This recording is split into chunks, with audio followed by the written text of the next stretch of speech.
Let me first congratulate Ambassador Kim Gun for assuming this very important position and to express my appreciation to him and his team for organizing today's trilateral meeting. And it's always great to see you, Director Jennifer Nakoshi. Our meeting is timely as we continue to coordinate our responses to the threat posed by the DPRK's unlawful WMD and ballistic missile programs.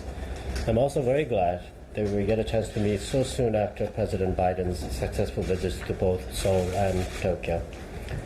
The U.S. strongly condemns the DPRK's May 25 launches of an intercontinental ballistic missile and 2 shorter-range ballistic missiles. These launches are a violation of multiple UN Security Council resolutions and are a threat to the region.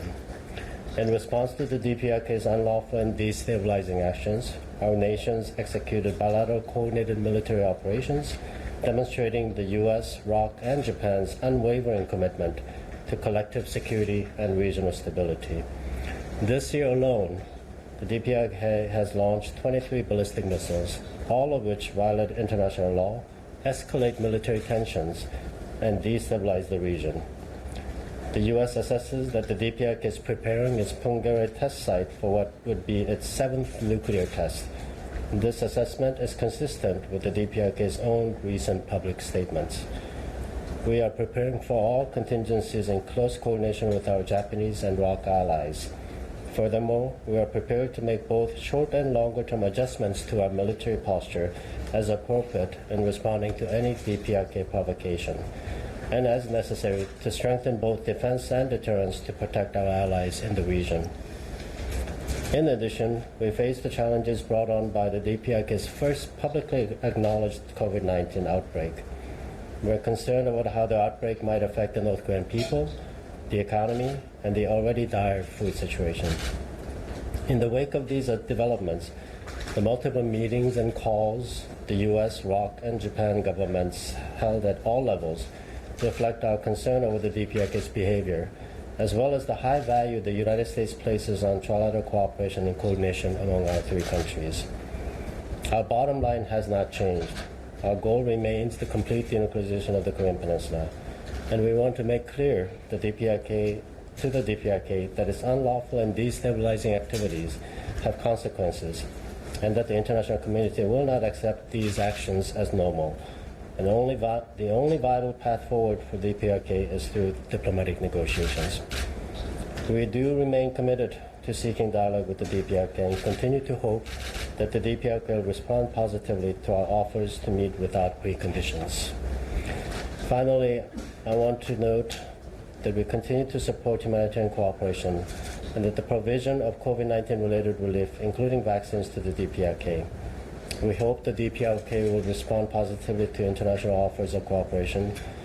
Our DPRK policy has been very clear in viewing the humanitarian developments as a separate issue from making progress on achieving the complete denuclearization of the Korean Peninsula.